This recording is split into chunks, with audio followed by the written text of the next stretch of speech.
Hafidhani wa hafidhakunallah, wabil khusus segenap pengurus majelis taklim, ibu-ibu masjid Babu Taubah yang semoga pengurusnya dan jamaahnya semoga semuanya saja selalu dalam naungan rahmat, barokah, perlindungan serta bimbingan Allah Subhanahu wa ta'ala.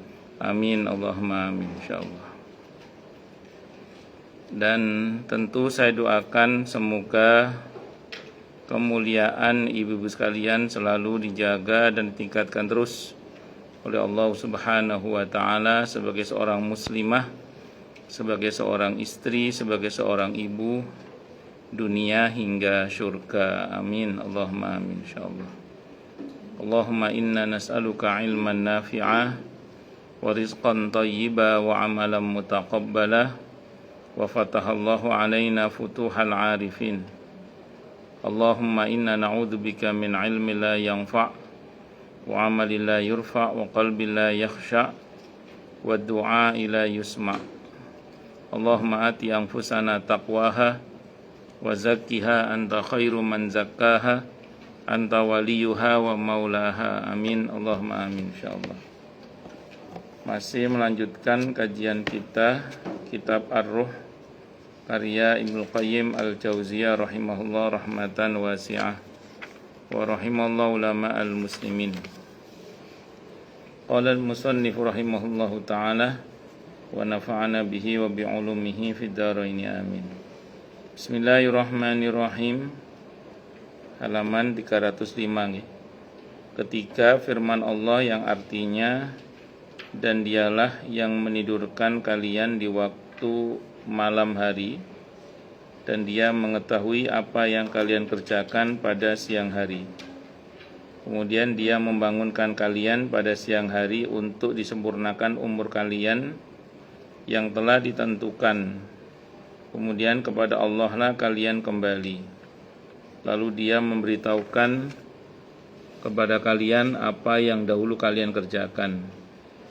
Dan dialah yang mempunyai kekuasaan tertinggi di atas semua hambanya, dan diutusnya kepada kalian malaikat-malaikat penjaga, sehingga apabila datang kematian kepada seseorang di antara kalian, ia diwafatkan oleh malaikat-malaikat kami, dan malaikat-malaikat kami itu tidak melalaikan kewajibannya.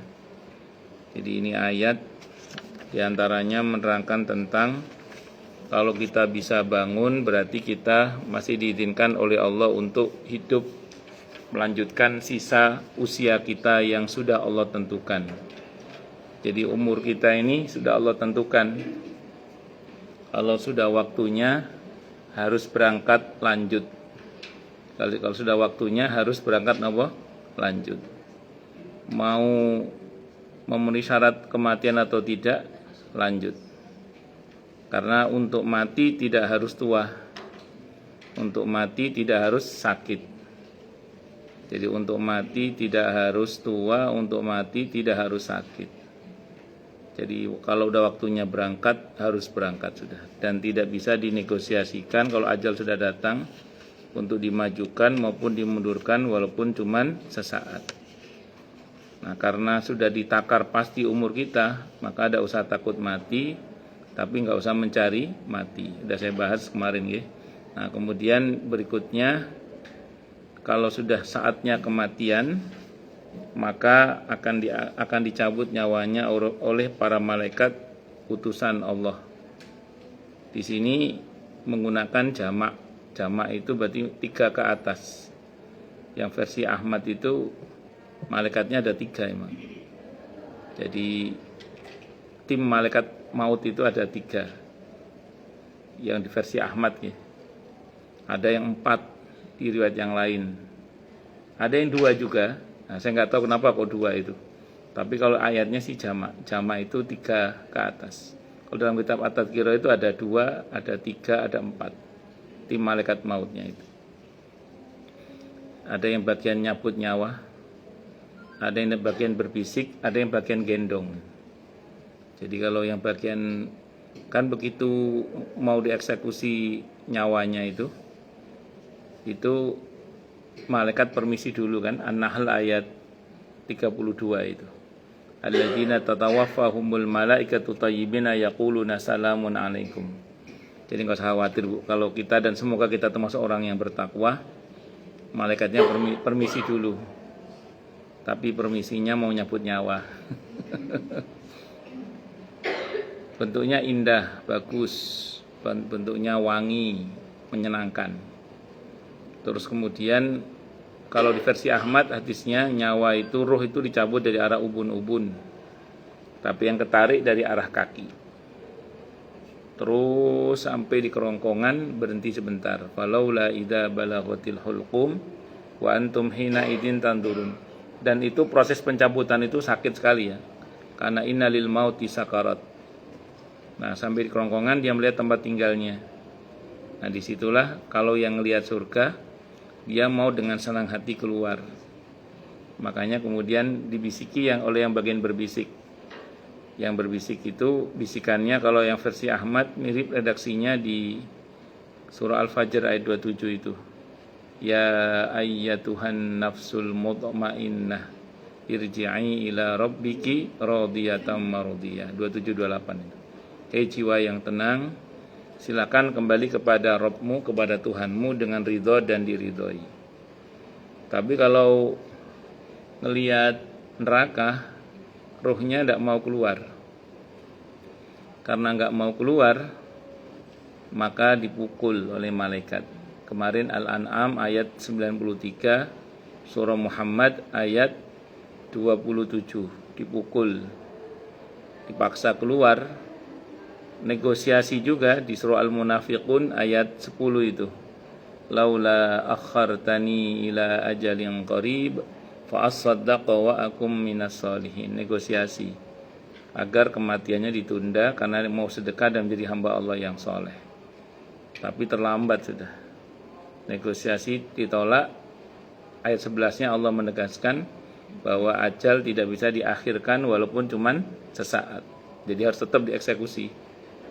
Maka karena tidak mau keluar juga dibentak oleh bagian yang membentak itu. Ya ayyatuhan nafsul khabisah, hei jiwa yang busuk, keluar, dipaksa keluar. Dipaksa keluar. Itu seperti itu. Makanya kan yang di Al-An'am ayat 93 itu kan malaikat membentangkan tangannya itu, maksudnya memukul orang itu. Kemudian dipaksa dia untuk mengeluarkan ruhnya itu. Dipaksa, disuruh keluar ruhnya itu. Singkat kata, singkat cerita, mau tidak mau ya harus mati, monggo. Jadi mau tidak mau ya harus apa tadi? Harus mati. Makanya kematian ini nggak bisa ditunda, tepat pada waktunya. Yang kita harapkan kepada Allah adalah Allah berkahi umur kita pada saatnya di mana kita memang harus menghadap kepada Allah. Semoga Allah wafatkan kita dalam keadaan husnul khatimah, syahid di jalan Allah Subhanahu wa taala. Amin, Allahumma amin insyaallah. Dan malaikat ini tidak akan melalaikan kewajibannya. Malaikat ini tidak akan melalaikan kewajibannya. Malaikat tidak akan kalah oleh makhluk-makhluk yang kalau orang kita menyebutnya itu orang tidak mati-mati, mungkin punya pegangan. Nah, apa ilmu rawa rontek, apa ilmunya mak lampir, tak apa itu. Atau mungkin dia punya susuk misalnya. Sebenarnya ungkapan itu sangat berbahaya kalau dipahami seolah-olah malaikat maut tidak berdaya gitu ya. Kalau dipahami begitu.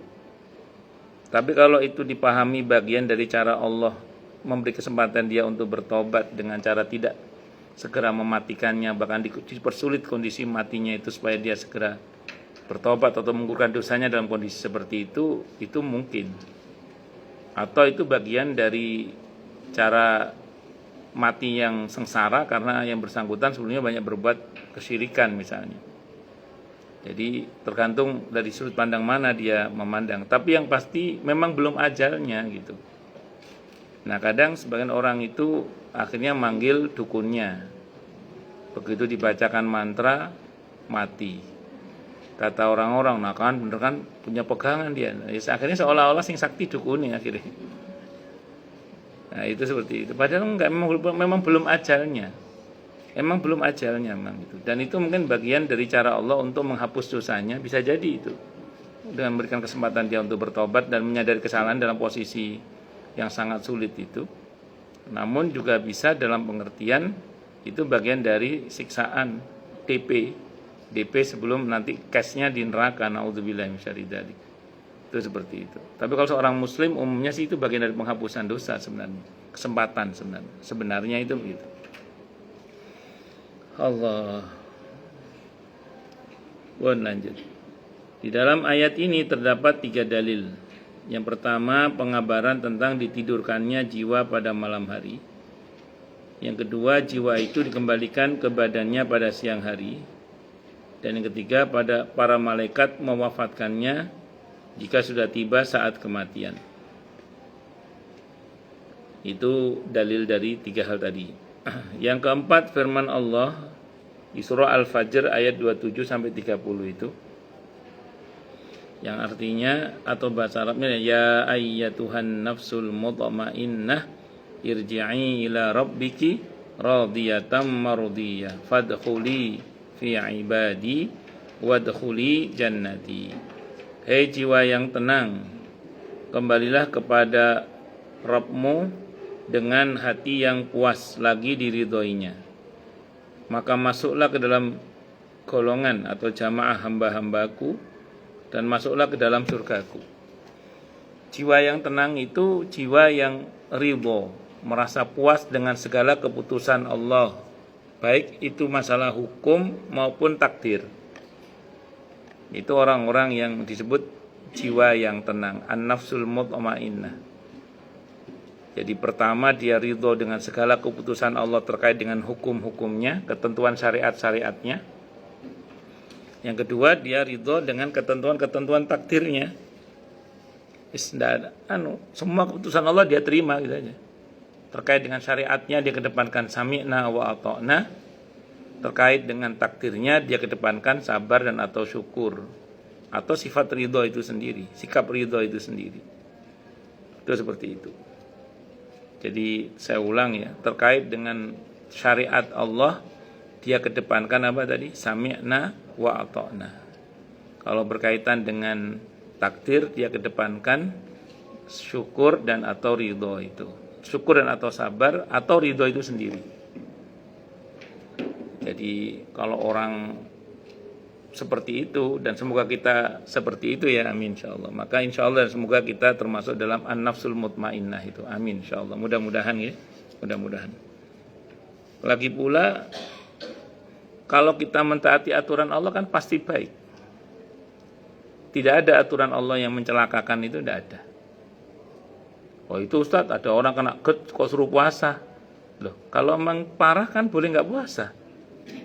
Kalau nggak bisa ganti di hari yang lain, bisa dengan membayar fidyah. Iya, aturan agama itu kan mudah. Itu Ustadz ada ajaran haji, loh kan bagi yang mampu. Bagi yang nggak mampu, tidak kena kewajiban untuk berhaji. Walaupun dalam mazhab Syafi'i ada kewajiban berniat haji. Itu seperti itu. Jadi agama ini tidak ada yang buruk, itu tidak ada. Pasti baik untuk kita itu, pasti. Dan saya sering sampaikan di sini, rincian dan banyaknya aturan dalam Islam itu sebenarnya justru memudahkan. Sering saya buat analogi, kalau ibu-ibu mau pendakian ke gunung atau mau penjelajahan di hutan, terus guide-nya itu ngomong, Bu, nanti di kilometer sekian ada persimpangan jalan, pilih jalan yang kanan ya, jangan kiri ke jurang soalnya itu misalnya. Nanti ada jalan setapak, itu hati-hati, kanan kiri itu apa-apa diberitahu semua lah. Terus nanti ada sungai misalnya, di situ banyak lutung Bu, banyak monyet, hati-hati barang-barangnya, takutnya nanti diambil misalnya. Kalau tiba-tiba banyak ranting berjatuhan, segera naik, jangan berlama-lama di sungai Bu, ya itu takutnya ada air. Terus nanti ini jenis buah yang bisa dimakan, ini yang nggak bisa dimakan, ini pohon yang airnya bisa diminum, ini yang diberitahu secara detail. Terus jenengan masuk ke hutan dengan peraturan dan pemberitahuan yang detail itu nyaman apa nyaman? Nyaman. Kenapa? Karena mau ngapain sudah ditunjukkan bagaimana kita bersikap. Jadi nggak bingung, terus ngerti bagaimana harus bersikap karena sudah diajari detail. Jadi detail aturan dalam Islam itu justru memudahkan. Nah, atau ibu pilih yang ini. Jadi guide-nya itu ngomong gini, Bu, ini hutan, ini gunung, pun monggo bebas lah, masuk aja lah. Bebas silahkan. Itu saya yakin jenengan kalau mau makan buah tertentu, ini bisa dimakan apa enggak ya? Saya ngerti halal haramnya kan enggak ngerti. Artinya bahaya apa tidak enggak ngerti. Nah, agama itu memberitahukan detail semua itu. Nah, orang yang enggak paham ngomong apa? Islam itu aturannya banyak ya. Padahal banyaknya aturan itu justru memudahkan. Atau saya sering buat analogi yang ini sering saya sampaikan biar tambah ingat aja ya. Kalau bosan bilang cut itu aja. Rambu lalu lintas itu jenengan pengennya kalau dalam perjalanan nyala aktif atau mati gitu. Nah, sering. Ya wes. Ya wes. Iya men. Ya. Atau beli mesin jahit itu. Ya wes. Artinya gila, kalau petunjuknya detail kan enak nggih Bu Murni nggih. Nggih, manual booknya itu. Saya itu kadang kalau nggak ada itunya ya agak bingung juga itu. Untung sekarang ada Mbah AI sekarang itu. Jadi bisa menerjemah kalau yang pakai bahasa-bahasa yang Jepang atau bahasa Cina itu gak paham aku. Itu seperti itu. Pun paham nggih? Banyak itu. Nah, ini saya untuk yang ingat biar tambah ingat, yang lupa biar ingat, yang bosan biar bilang cut. Oh, lanjut nggih. Terus ada hal yang menarik dalam ayat ini, Bu. Apa yang menarik dalam ayat ini adalah kita itu enggak disuruh langsung, semoga kita ya, itu tidak disuruh langsung masuk surga, tapi disuruh kumpul dulu dengan rombongan hamba-hamba Allah yang terpilih. Jadi Allah enggak langsung fadkhuli jannati, enggak. Tapi fadkhuli fi ibadi, baru wadkhuli jannati. Ibu tahu kenapa? Karena masuk surga itu enggak satu-satu, Bu. Masuk surga itu pakai nopo? Rombongan. Nah, kalau kita ada tiket untuk satu rombongan dengan hamba Allah yang terpilih itu, Bu, nah kita bisa satu rombongan itu. Tapi kalau kita nggak punya tiket, nggak bisa. Karena nanti saya ulang, masuk surga itu di surah Az-Zumar ayat 70 ke atas nggih, wasiqal ladzina taqaw rabbahum ilal jannati zumara, dan dikiring masuk ke surga orang-orang yang bertakwa pada Tuhan mereka itu dengan rombongan-rombongannya. Tapi ya gitu juga, wasiqal ladzina kafaru ila jahannama zumara, dikiring masuk ke neraka orang-orang yang kafir itu juga dengan rombongan-rombongannya. Nah, itu intinya, dari ke surga pakai rombongan, ke neraka pakai nopo? Rombongan. Nah, supaya kita satu rombongan dengan ahli surga itu bagaimana? Ya ayo kita ikut rombongannya Rasulullah Muhammad sallallahu alaihi wasallam. Caranya bagaimana supaya kita satu rombongan dengan Nabi kita Muhammad SAW? Selain yang utama syahadat, Bu ya, syahadatain, selain yang utama syahadatain, di antara modal utama kita supaya satu rombongan dengan Nabi adalah cinta. Cinta kepada Allah, cinta kepada Rasulullah Muhammad sallallahu alaihi wasallam. Mana dalilnya Ustaz? Di Sahih Muslim, ketika Nabi di tengah-tengah ceramah itu, di tengah-tengah menyampaikan kajian di hadapan para sahabat, tiba-tiba ada orang yang bertanya, "Mata sa'ah?" Kapan kiamat wahai Rasulullah? Nabi melanjutkan sampai selesai, baru Nabi balik nanya ke orang tadi, "Madza a'datta laha?" Apa yang kamu persiapkan kok kamu nanya kiamat itu? Kata orang itu, "La syai', tidak ada ya Rasulullah, illa anni uhibbullaha wa rasulah." Selain dari saya punya modal cinta kepada Allah dan Rasulnya Muhammad sallallahu alaihi wasallam. Kata Nabi, "Anta ma'aman ahbabta." Kamu akan bersama dengan siapa engkau cinta. Sahabat Anas ibn Malik radhiyallahu anhu sebagai perawi hadis itu langsung berkomentar, "Hari itu," kata beliau, "tidak ada hal yang paling membahagiakan saya selain dari pernyataan Nabi, anta ma'aman ahbabta, engkau akan bersama dengan siapa engkau cinta. Karena berarti potensial saya nanti akan bisa membersamai Rasulullah Muhammad SAW, Abu Bakar As-Siddiq radhiyallahu an, dan Sayyidina Umar radhiyallahu an. Walaupun saya tidak bisa beramal seperti beliau-beliau karena saya mencintai beliau semua. Itu kata sahabat Anas ibn Malik radhiyallahu an. Nah, tapi kan cinta itu harus dibuktikan. Kalau cuma ngomong cinta aja semua bisa ngomong cinta. Maka cinta itu butuh pembuktian. Karena kalau cinta tanpa bukti itu namanya gombal, itu namanya.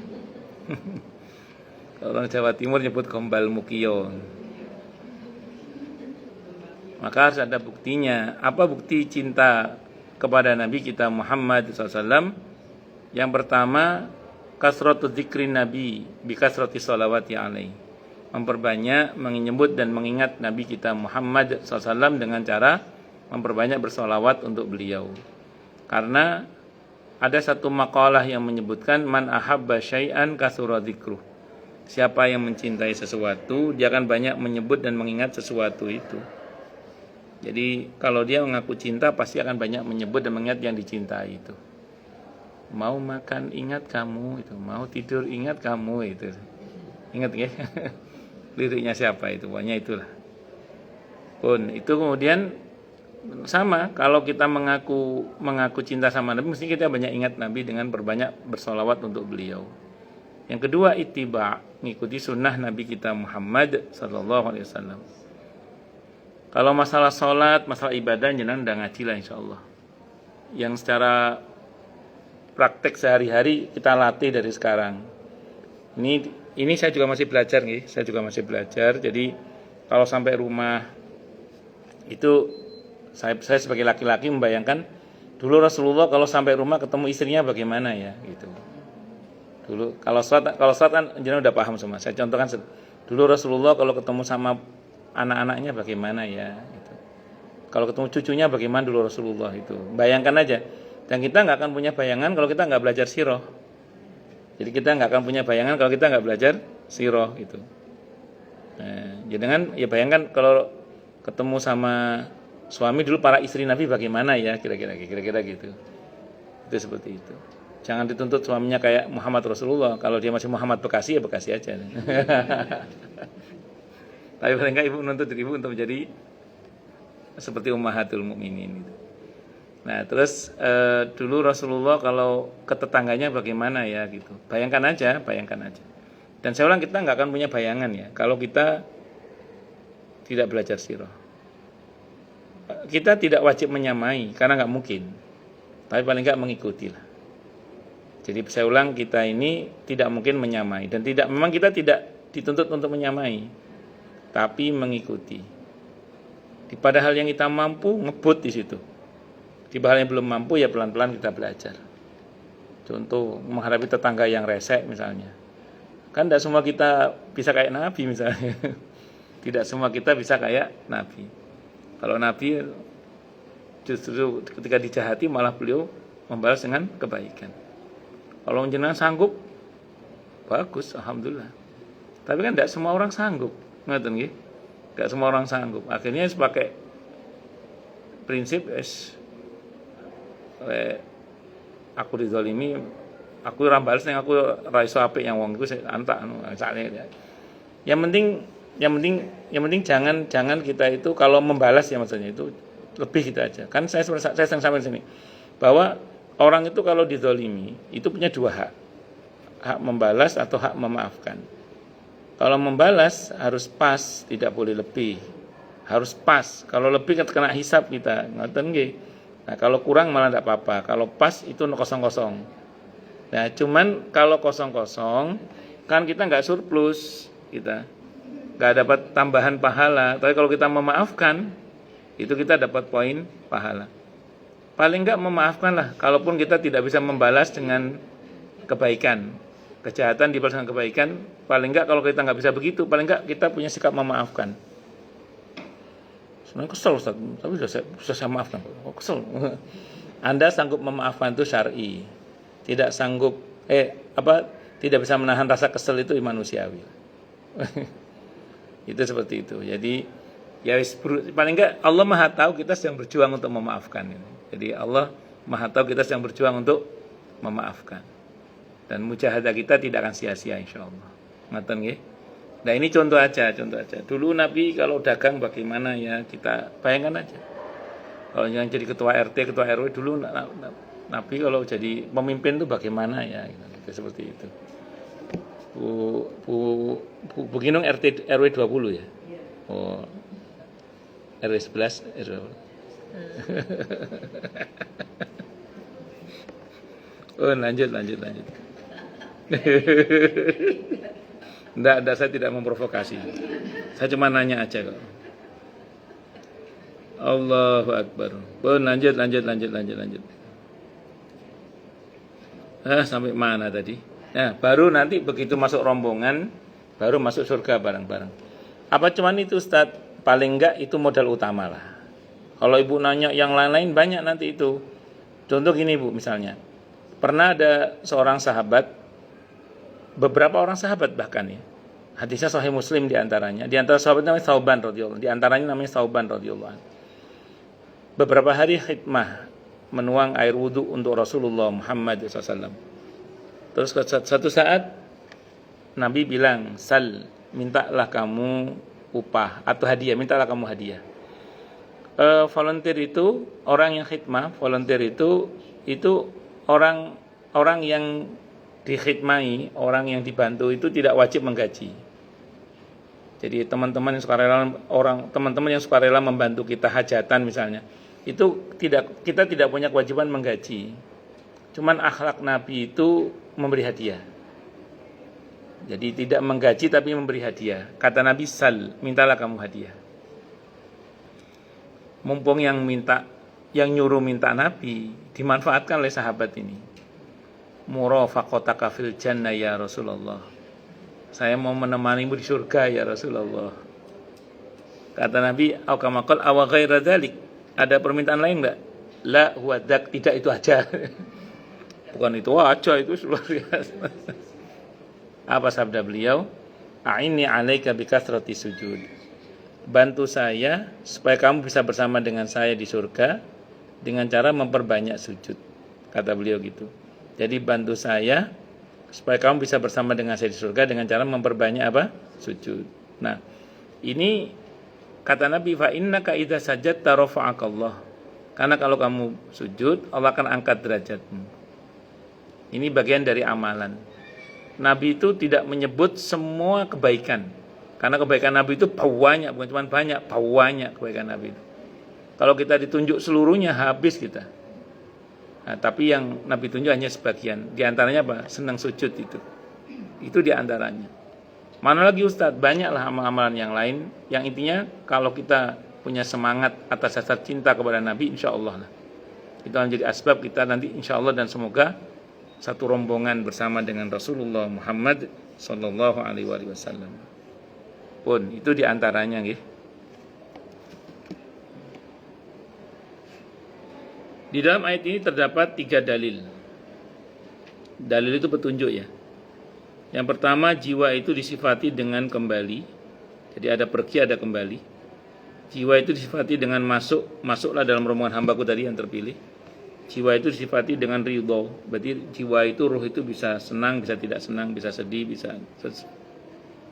Orang-orang salaf, orang-orang terdahulu saling berbeda pendapat. Apakah yang demikian dinyatakan pada saat kematian ataukah pada saat kebangkitan ataukah di dua tempat itu? Kalau Imam Al-Qurtubi mengatakan 2 kali ini diucapkan. Kalau Imam Al-Qurtubi ya. Pertama saat kematian diseru ya ayyatuhan nafsul mutmainnah irji'i ila rabbiki radiyatan mardiyah. Sampai situ saat kematian. Yang fadkhuli fi ibadi wadkhuli jannati, nanti di mahsyar itu. Atau di hari kebangkitan. Itu kalau kata Imam Al-Qurtubi. Jadi 2 kali ini. Pertama saat kematian, yang kedua nanti saat di mahsyar. Cuman yang di mahsyar ada tambahannya fadkhuli fi ibadi wadkhuli jannati. Ada 3 pendapat yang berkembang di kalangan mereka, telah diriwayatkan di dalam hadis marfu'. Marfu itu terangkat sampai ke Rasulullah Muhammad sallallahu alaihi wasallam. Nabi Muhammad SAW bersabda kepada Abu Bakar radhiyallahu an, sesungguhnya malaikat akan mengatakannya kepadamu pada waktu kematian. Zaid bin Aslam radhiyallahu an berkata, aku diberi kabar gembira berupa surga pada waktu mati, pada waktu dikumpulkan, dan pada saat dibangkitkan. Jadi kan dua-duanya berarti kan, pada saat menjelang kematian, pada saat di mahsyar nanti, dan saat kebangkitan, dan begitu seterusnya. Berarti ini kalau urutannya sebenarnya kan dibangkitkan baru dikumpulkan. Tapi ini intinya di tiga titik malah nih, di tiga titik. Kemudian Abu Saleh berkata, firman-Nya yang artinya kembalilah kepada Rabbmu dengan hati yang puas lagi diridhoi, radiyatan mardiyah. Ini dikatakan pada waktu kematian. Dan firman-Nya, maka masuklah dalam jamaah hamba-hambaku dan masuk dalam surgaku, dikatakan pada hari kiamat. Ini yang Imam Al-Qurtubi pakai yang ini, yang saya tahu. Jadi saat kematian, ya ayyatuhan nafsul mutmainnah irji'i ila rabbiki radiyatan mardiyah. Nanti yang fadkhuli fi ibadi wadkhuli jannati, nanti di mahsyar itu. Nanti di hari kiamat atau di hari kebangkitan. Pokoknya di mahsyar, kalau Imam Al-Qurtubi nyebutnya di mahsyar. Ini pendapat yang terakhir dipegang oleh Imam Al-Qurtubi itu. Saya pegang pendapat yang itu, tanpa menyalahkan yang lainnya ya. Itu seperti itu. Kemudian yang kelima, Rasulullah Muhammad sallallahu alaihi wasallam bersabda, apabila roh itu dicabut, maka ia akan diikuti pandangan. Ini kalau di dalam kitab At-Tadhkirah Imam Al-Qurtubi, ini berkaitan dengan Abu Salamah radhiyallahu anha yang ketika wafat matanya melek gitu. Terus Nabi ditutup, kata Nabi menjelaskan, ini biasa, ini udah biasa. Jadi setiap orang meninggal biasanya diikuti oleh pandangannya yang melek itu. Saya nggak tahu ya kenapa kok melek. Apakah memang sunnatullahnya orang meninggal mesti melek begitu? Dan memang syariatnya memang kita mesti disunahkan untuk menutupnya. Nah sementara, atau saya membayangkan aja sih, apakah kita itu juga penasaran dengan bentuknya ruh gitu ya? Penasaran ingin tahu roh itu gimana sih gitu. Tapi begitu tahu kan mati terus. Nah, saya nggak tahu. Tapi yang pasti orang meninggal mata melek itu biasa. Dan nanti monggo-monggo disunahkan kita untuk taghmid, memejamkan mata. Dan mata itu tidak boleh dipejamkan kalau dia masih sakaratul maut, kalau masih hidup. Jadi nunggu sampai betul-betul wafat baru dipejamkan matanya. Itu seperti itu. Di sini terkandung dua dalil. Yang pertama, roh itu disifati dengan pencabutan, dan yang kedua, pandangan mata dapat melihatnya. Kalau saya bilang tadi kan, jangan-jangan mata penasaran, pengen tahu bentuknya ruh gitu. Ini kalau kata Ibnu Qayyim dipakai dalil bahwa mata ternyata bisa juga melihat ruh. Tapi kan, meninggal itu. Itu. Nah, memang begini Bu ya. Orang itu menjelang wafat tanpa disadari dia mengalami dua kesadaran. Jadi orang itu menjelang wafat itu tanpa disadari dia pada dua kesadaran. Kesadaran dunia dan kesadaran akhirat. Mirip seperti bayi yang akan keluar itu. Sebagian badannya masih di rahim, sebagian mungkin sudah mulai keluar dari rahim. Yang pernah pernah ngelihat bayi lahir secara langsung, saya tahu karena istri saya lahirannya di bidan, jadi saya bisa delok ini aku. Jadi saya bisa ngelihat langsung bagaimana bayi itu keluar itu. Jadi sebagian anggota badannya masih di rahim, sebagian sudah keluar itu. Nah, kesadaran orang ketika mau mati itu di dua alam. Makanya gini Bu, kalau yang sudah pernah saya sampaikan hadisnya riwayat Ahmad, Abi Dawud, Ibnu Majah, orang ketika menjelang wafat itu sudah mulai bisa melihat malaikat-malaikat pendahulu yang datang. Jadi orang kalau mau wafat itu dia sudah mulai bisa menyaksikan malaikat-malaikat pendahulu yang datang sebelum malaikat maut. Ini yang sering saya sampaikan Bu ya, bahwa sebelum malaikat maut datang ada malaikat pendahulu yang datang. Dan malaikat pendahulu yang datang ini kalau orangnya baik itu malaikat rahmat. Kata Siti Aisyah radhiyallahu anha, itu bisa datang 1 tahun sebelum orang itu meninggal dunia. Kalau di hadisnya Nabi tidak menyebut waktunya. Dan saya pernah ketemu dengan seseorang yang cerita ke saya, tentang perkiraan 2 tahun sebelumnya ibunya sudah ngomong yang aneh-aneh itulah. Nah, itu bisa jadi 2 tahun bisa juga. Tapi di hadis sampai tidak menyebutkan waktunya, tapi Siti Aisyah beliau mengatakan itu bisa 1 tahun sebelum orang itu meninggal dunia. Dan dalam hadis itu dikatakan keberadaan malaikat pendahulu itu bisa dilihat oleh orang yang akan meninggal itu sejauh mata memandang. Kata Imam Al-Qurtubi apa? Keberadaan para malaikat itu dirahasiakan oleh Allah. Kadang orang yang akan meninggal itu mau cerita ke keluarganya, saya mau mati gitu.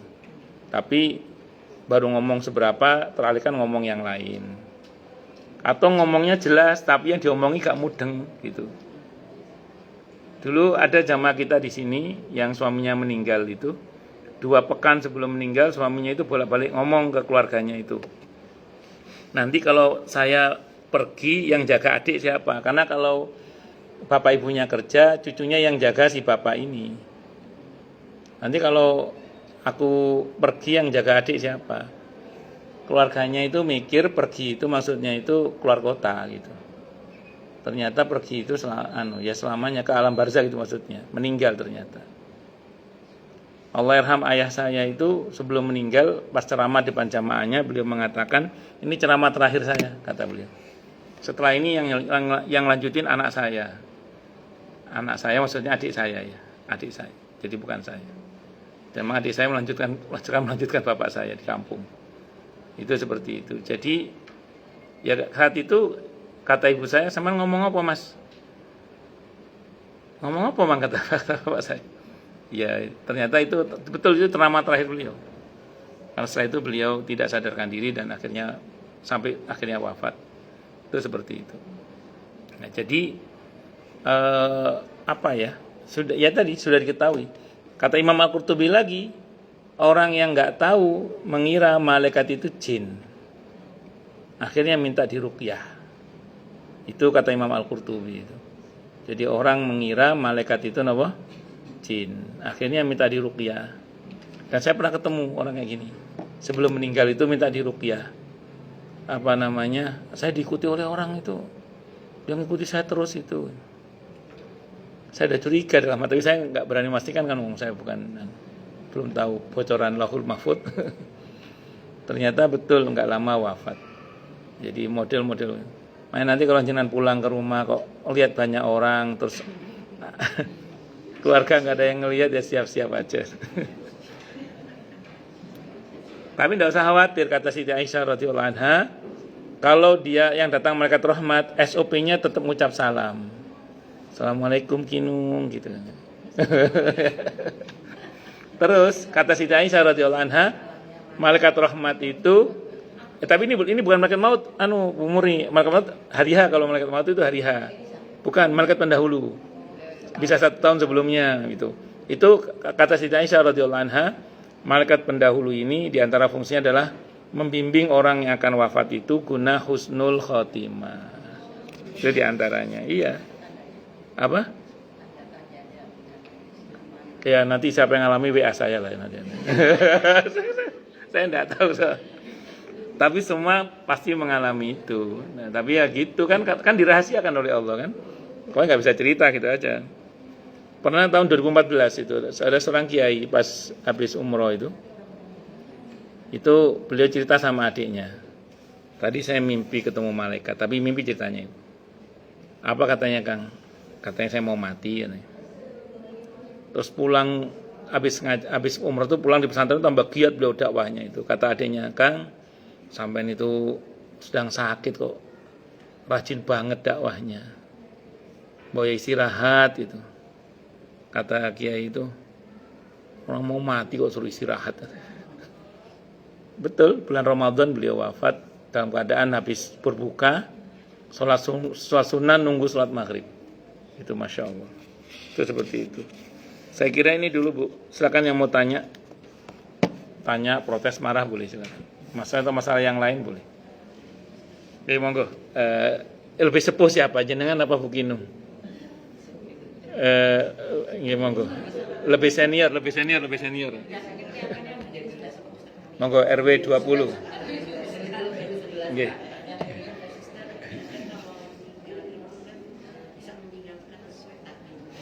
Terus nggih. Sampun. Bagus. Sampun. Secara prinsip apa yang terjadi sebenarnya ya takdir Allah. Semuanya itu takdir Allah. Secara prinsip. Nah, berarti dia mati dalam keadaan berputus asa terhadap rahmat Allah. Iya. Mati dalam keadaan kafir nikmat. Iya. Nah, berarti ini yang terjadi sudahlah, biar itu terjadi. Sekarang kitanya aja. Kalau untuk kita itu nasihatnya sementara, nasihat itu sederhana. Umumnya orang itu mata ala ma'asya. Umumnya orang itu mati berdasar pada kebiasaannya. Ya kita antisipasi dari sekarang aja. Jangan sampai kita mati dalam keadaan buruk. Berarti ayo dari sekarang punyalah kebiasaan-kebiasaan yang baik. Supaya Allah wafatkan kita dalam keadaan yang baik yang Allah ridhoi, begitu. Itu seperti itu. Nah, tapi dalam kasus yang Ibu bilang tadi itu, Allah tidak salah, karena Allah nggak mungkin salah. Yang mungkin salah itu siapa? Ya orangnya itu sendiri. Jadi ya putus asa tadi itu. Ya, kita jangan sampai putus asa terhadap rahmat Allah itu. Kalau Ibu nanya takdir, ya itu takdir. Ya kalau gitu ya, ayo kita berlindung, kan Nabi ngajar kita jangan sampai kita mati dalam keadaan buruk kan. Jadi mati buruk itu kita diperintah oleh itu berlindung. Itu seperti itu. Bahkan diperintah kita untuk minta mati dalam keadaan syahid di jalan Allah. Di Sahih Muslim itu kan. Itu seperti itu. Minta kepada Allah. Di samping punya kebiasaan yang baik, minta kepada Allah juga.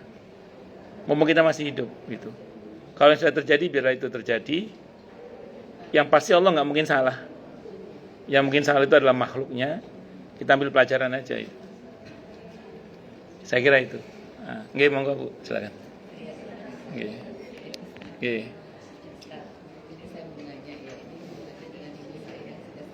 Nggih. 90 tahun.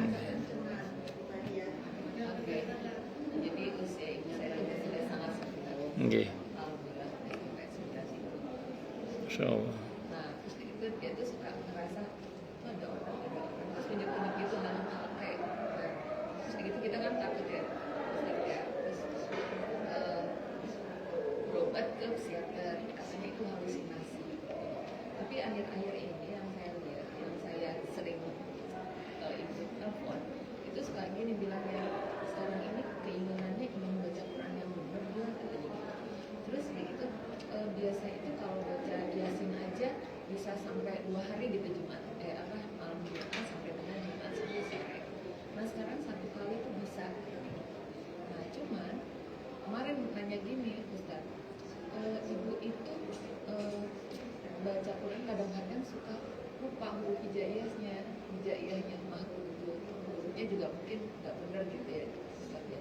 Nah terus akhirnya dia baca dengan huruf Latin. Tapi ada perbedaan itu gimana gitu. Nah saya bilang sebisanya gitu. Salah nggak kalau saya bilang sebisanya? Yeah. Karena memang katanya kalau misalnya Aminah gitu ya, tulisannya Aminah itu kan bacanya kan harusnya Amin ya, nggak usah ada yang lain. Terus itu bihi harusnya kan bihi aja gitu. Nah yang kayak gitu gitu.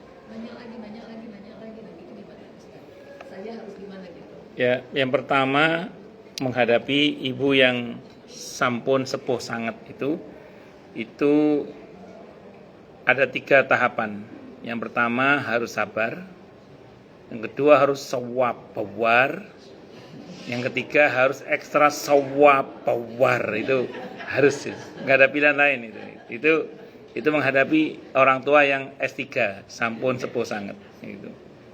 Jadi ibu harus sabar ya, ketika menurut saya ibu seperti itu. Kalau mengenai halusinasi saya nggak berani menebak-nebak ya, itu wallahu a'lam bishawab, saya nggak tahu apakah itu malaikat yang beliau lihat, saya nggak tahu, wallahu a'lam. Kalaupun iya ya sudah dipersiapkan aja, nggak ada masalah. Dan yang tidak kalah pentingnya adalah tadi mengenai orang tua yang sampun sepuh banget itu. Nah, jadi ibu supaya bisa sewabar banget itu, kalau arahan Quran itu kan dibagi pada banyak ayat. Sebelum Allah memerintahkan kita untuk berbakti sama orang tua itu seringkali dikasih prolog tentang jasa orang tua kepada kita. Ibu kalau perhatikan di beberapa ayat kayak di Al-Ahqaf ayat 15 misalnya, di Al-Isra ayat 23 24 itu sebelum Allah nyuruh kita berbakti itu biasanya ada prolog, atau di dalam perintah berbakti itu selalu Allah ingatkan kita akan jasa-jasa orang tua. Seolah-olah kan Allah mau bilang gini, dulu kamu pernah loh bawel banget, tapi ibumu itu mau dengan sabar mendengarkan celotehan kamu yang kadang pertanyaan kamu itu diulang-ulang gitu. Maka ada masa di mana mungkin orang tua kamu akan mengalami itu, pertanyaan kamu mau nggak sabar sebagaimana dulu orang tua kamu sabar, kira-kira gitu. Nah dulu pernah loh kamu itu nggak bisa makan sendiri, tapi ibumu mau dengan sabar mengasih kamu makan. Ada masa di mana nanti ibu kamu mungkin nggak bisa makan sendiri, mau nggak kamu sabar menyuapin, itu semacam itu. Jadi insya Allah kalau ibu bisa ingat itu, ibu bisa dengan sabar menghadapi pertanyaan beliau yang mungkin diulang-ulang itu. Maka jawaban ibu sudah benar. Ketika ibu mengatakan sebisanya aja, itu udah benar, karena itu masuk dalam ayat la yukallifullahu nafsan illa wus'aha. Jadi kalau memang mama merasa tidak nyaman dengan huruf Latin, pakai huruf Arab aja nggak apa-apa, Ma. Lupa ya diingat-ingat sebisanya, kalau nggak ingat ya baru buka ya Latinnya gitu. Salah nggak apa-apa kok, Mama. Allah Maha tahu mama udah berusaha untuk bener kok. Kan selama ini mama udah belajar, cuma sekarang lagi lupa gitu aja kan. Orang lupa kan masuk dalam ayat Rabbana la tu'akhidna in nasina au akhtana. Jadi jawaban ibu udah benar, tidak salah itu. Non saya tidak pikun beliau.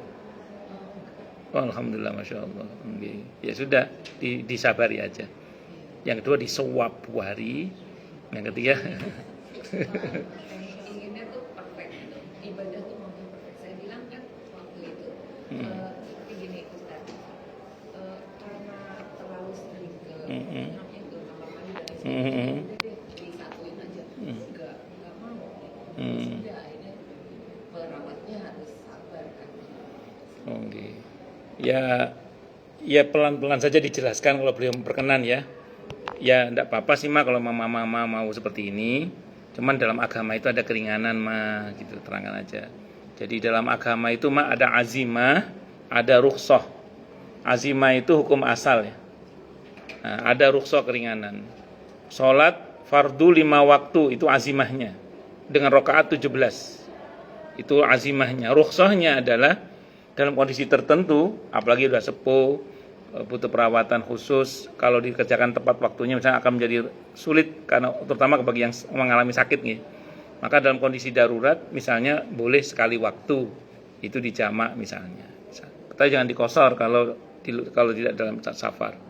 Kalau dalam safar yang mencapai jarak tertentu hingga masafatul qasri, itu rukhsahnya bisa dipotong menjadi 2 untuk yang 4 rakaat. Jadi ibu terangkan aja. Jadi ini keringanan dari agama loh Ma. Kalau memang mama merasa ada hal yang sepatutnya untuk digabung, misalnya tadi ya digabung aja Ma misalnya, supaya memudahkan bagi mama dan seterusnya. Apalagi maaf sudah lepas pampers misalnya, pembalut misalnya itu. Wallahu alam bisawab. Ya pelan-pelan aja sih. Kalau beliau maunya perfect ya bagus lah. Alhamdulillah kalau ibunya mau, terus kemudian perawatnya juga mau sabar ya alhamdulillah. Nah, saya kira itu. Allah a'lam bishawab. Ya, alhamdulillah sampai usia sepuh masih punya kesadaran untuk beribadah dengan baik dan benar, masya Allah. Cuma ketika beliau agak memaksakan untuk sempurna, bilang aja untuk orang seperti mama di sini agama memberikan banyak keringanan Ma. Ini kemudahan dari Allah. Agama ini tidak membebani di luar kemampuan, itu terangkan pelan-pelan aja. Wallahu a'lam bishawab. Monggo yang lain silakan kalau ada. Nggih, monggo. Nggih. Ayah saya itu wafat tahun 2009. 2006. Itu sekitar 9 bulan setelah pulang dari Mekah. Nah, ketika di Madinah itu banyak sekali hal-hal yang menurut saya ada di teori ini. Cuman sayangnya memang waktu itu saya belum belajar ini. Jadi ya kami keluarganya yang barengan, karena perginya barengan itu ya nggak ngerti, cuma aduh ini kenapa ya. Jadi mau bicara itu udah mungkin kalau yang di sini sudah di langit kedua gitu. Jadi tiba-tiba bilang aku di Kebang Kuning nih ketemu sama ini. pemakamannya. Tapi sekarang lagi ada di sini gitu di Mekah. Gitu. Jadi itu dan itu berkali-kali terus ketemu dengan yang sudah settle dan itu buat kami agak-agak bikin merinding aja. Kenapa sih bicara seperti itu gitu. Nah ternyata juga setelah bertahun-tahun kemudian saya belajar ini dengan satu kita minta tazkirah. Atau kira ya. Itu ternyata ada teori bahwa orang itu ketika mau meninggal menunjukkan tanda-tandanya seperti ya. Cuman ada hal yang saya agak worry juga sih. Jadi waktu itu bapak saya itu bicaranya gini, kamu itu diikuti oleh orang yang dua makhluk gitu ya, yang satu pinggir banget, yang tapi dia setia banget gitu. Itu kenapa ya? Itu siapa ya? Itu ya saya nggak tahu. Tapi apakah itu juga termasuk tanda-tanda bahwa dia bisa melihat gitu?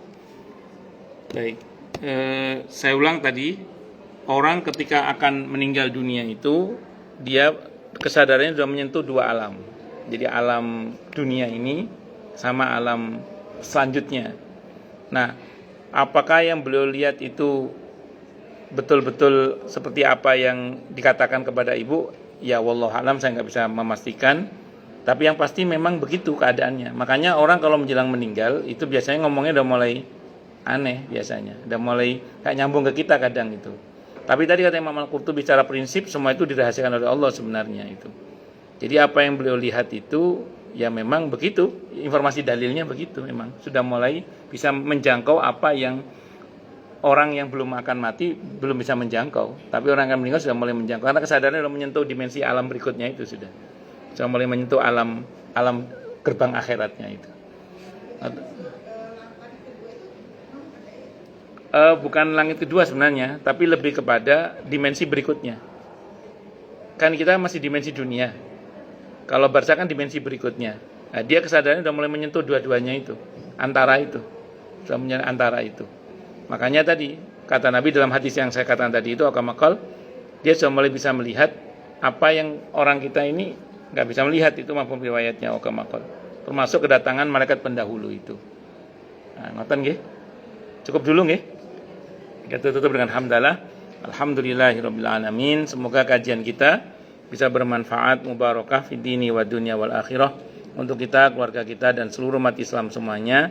Dan mudah-mudahan kita semua dijadikan oleh Allah sebagai orang-orang yang sukses dunia akhirat, selamat dunia akhirat, bahagia dunia akhirat dan dipermudah urusan kita oleh Allah fid dini wa dunya wal akhirah. Semoga Allah limpahkan hidayah selalu untuk kita, semoga Allah tingkatkan selalu hidayah untuk kita. Dan semoga Allah berikan hidayah untuk siapapun yang melihat kita.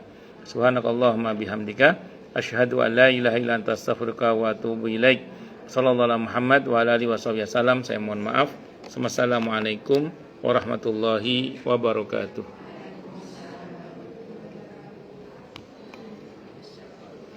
Wa jazakillahu khairan.